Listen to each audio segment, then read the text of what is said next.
Well, we're here. I've actually put off doing this video.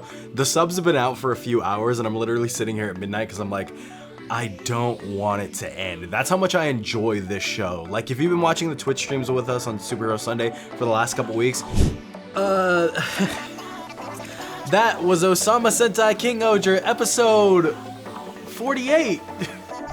You know how emotional I've been getting for KingOhger, and like, for 50 episodes, I've just enjoyed this ride. 49, 50 I'm about to watch. But for 49 episodes, I've just enjoyed this ride. It's become easily my favorite Sentai, and yeah, I'm gonna react to it right here and just watch it with you guys like we do the last and first episode of every Sentai, because I enjoy doing that, and I'm gonna enjoy this one. So buckle up, here's my reactions to episode 50 of Ohsama Sentai King-Ohger. The GOAT, just Yanma's the best. Let's fucking go. Also the GOAT. Let's just say they're all the GOATs. Deboski! The earth can shatter and the heavens can fall is so badass. Dude, I've literally got fucking goosebumps right now. Ooh, just all 7 of them lined up. It's so good. Don't even play the intro. We don't have time. We don't have time. Go straight to it.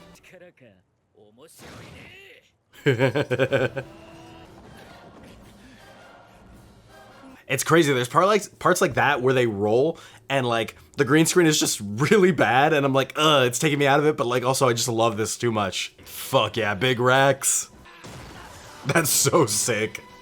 He's supposed to be dead, by the way, but I'm gonna let it slide because that was so fucking cool. Oh my god, that's so sick. Look at the little guy. Oh, he misses his friend. That's heartbreaking. I love that it's Jughead just fist fighting these fools. Hidden Mickey, Hidden Mickey. Yanma's like, actually, it's got a way cooler name than that. Fuck yeah, let's go. Me too, me too. I'm gonna cry again. Oh my god. They just go into Jughead's like celestial palace thing, like just totally supersize over Terra. Big fight feel, baby. Man, the CG is such like a double-edged sword. Like, it's a lot of things you couldn't do. You know what I'm saying? You couldn't do like regular, but it doesn't look great, but it looks good enough to get you there. Badass. The shoe gods are revolting against him. Wait, are the shoe gods sacrificing themselves?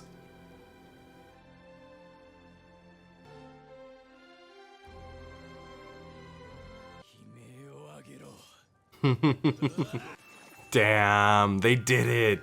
Oh, I'm getting all teary-eyed. The Bugnarok starting out as like the main mooks and then just being this adorable bunch is crazy. God, Yanma's the fucking GOAT. The GOAT blue, like the best blue of all time. Hell yeah, this, oh my god, it's so good. Shunitobago. Shunitobago. The Bugnarok learning how to program is just chef's kiss. And they learn how to talk. The people of Shugadam are the real winners here, because they were all just straight up like poor peasants at the start of this series. Less muff and more work. They're so cute. It's insane how like this show made me care about Suzume out of nowhere. Kua God! Boom Boonger! I don't like that he has 5 wheels. Why does he have 2 wheels on his back, 1 on his head, and 2 on his feet? That's... Why did he snuggle up with him? Oh, there's so much I can say about the show, and I'm going to. I'll do a bigger review a little later, because I feel like it deserves it. I feel like I can talk about this show like this, but can I just say, first and foremost, right off the bat, the best Super Sentai endgame we have ever gotten. I won't say in Tokusatsu. There are some Kamen Rider endgames that I really like, but as far as Super Sentai goes, by and far, like even for the stuff I haven't seen, I'm willing to bet that's the best Super Sentai endgame there ever has been. And I will tell you why right now, because I make a joke on this show all the time that each country is made up of like 12 people. There's 12 different people for each country that are always on screen when that country's time comes up. For like Yanma Nuskopa, I still don't know how to pronounce it. For Yanma's country, there's always those 12 same like techie geek nerds doing stuff. And like, I always made that joke of like, man, Toei just doesn't have the budget. Every country has 12 people. And then they flipped it around on me and made that matter in the end. They made me look at that battle from the last 2 episodes or the last 3 episodes and know who every single person on screen is. Have some sort of attachment, however big or small, to every single person on screen. They brought back people from the movie who I had seen once and made me have attachment to those people. It is Super Sentai, it is Tokusatsu as a whole. It is Tokusatsu as a whole's greatest weapon and strength that it hardly uses now, especially in this Reiwa era we're in, that it is about protecting people.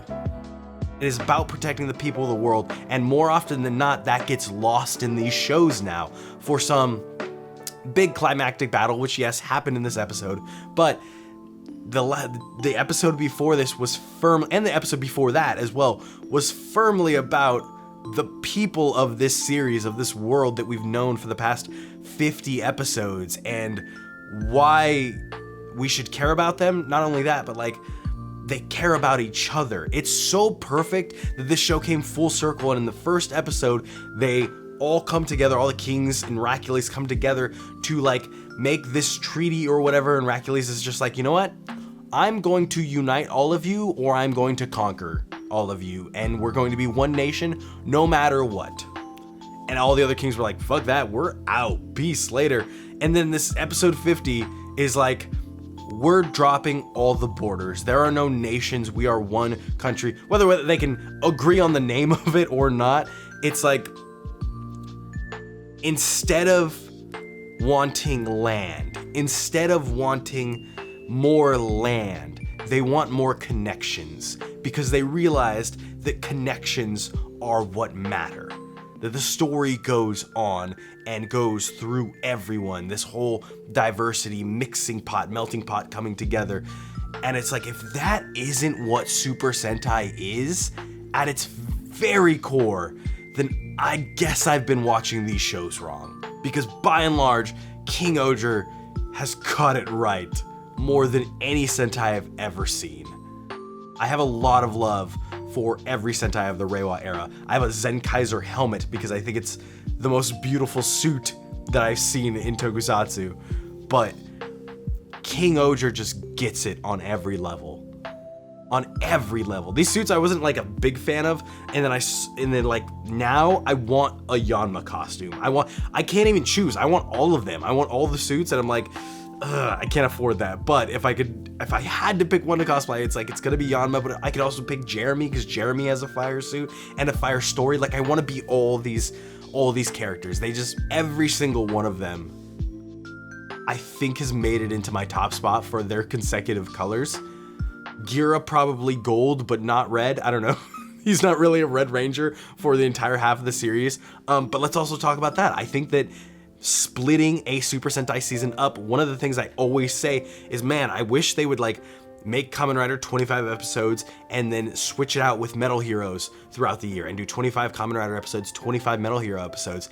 And the fact that Super Sentai was just like, we're gonna do 25 as a part 1 and 25 as a part 2 and do a time skip of years. A years-long time skip where these characters are in different places. Mind you, most of them were like off-grid in jail, but they were different people. The people of those nations, like the people of Shugodan, were like, yeah, Gira's the king now. That just makes sense. It was so good. It's such a good idea.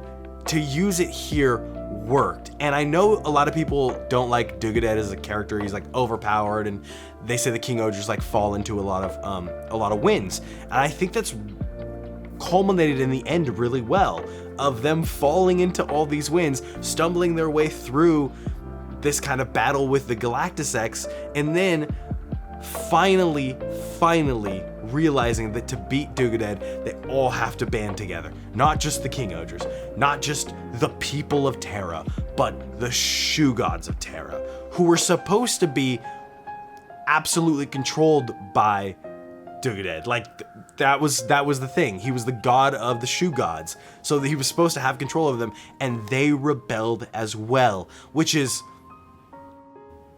so good. Like, it was a death that I felt, and it was a Megazord. It was a mecha that died, and I still felt it, because throughout the series, with what little sentience they had, I still was like, man, I have a connection to Kuogan. I have a connection to the three god ones, or whatever they're called, the gold ones. Just that mech is like, it wasn't even like a good looking mech. It's like this big gigantic mess by the end, but I'm still like, that's the KingOhger's mech, and each one of those mechs, they ride around, they get transported from kingdom to kingdom. I think a big part that I wanted to mention too in this is just like, there's such a great strength to have a villain stick around from beginning to end. And I'm talking about Hercules, and he doesn't end up as a villain at the end. He has this gigantic plan, and the plan isn't even the redemption. What comes after is the redemption, and I think that's genius.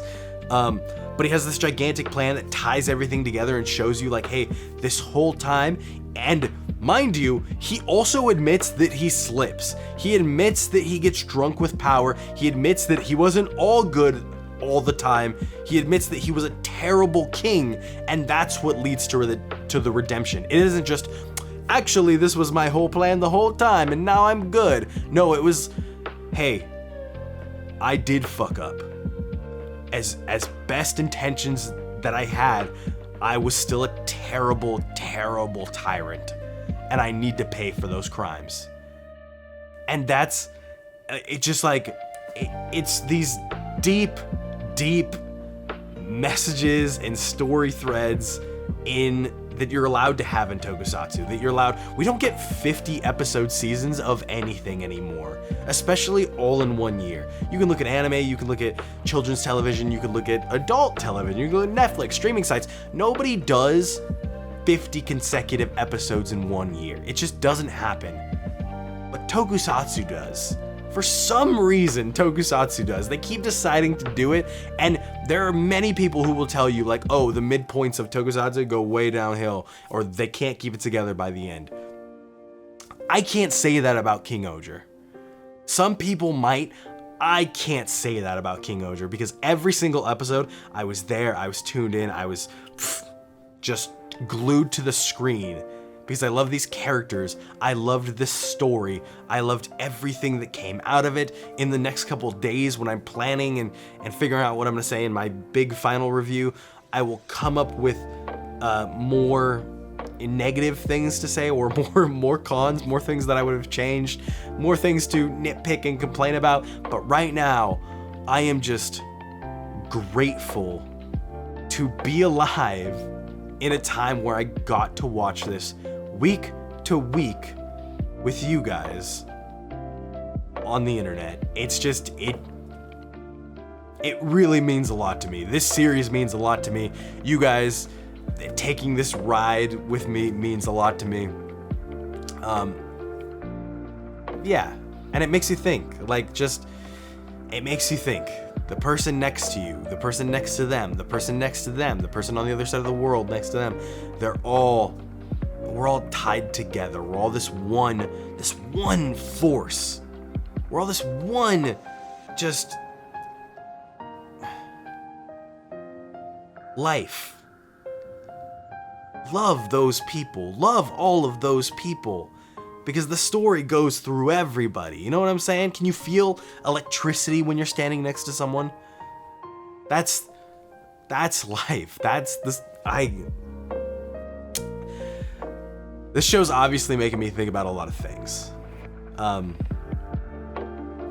Yeah, that was KingOhger, episode 50. I love this show. I hope you do too. If you don't, that's okay. There's a Tokusatsu out there for you. There's a Sentai, there's a Rider, there was an Ultraman. There's Metal Heroes out there for you.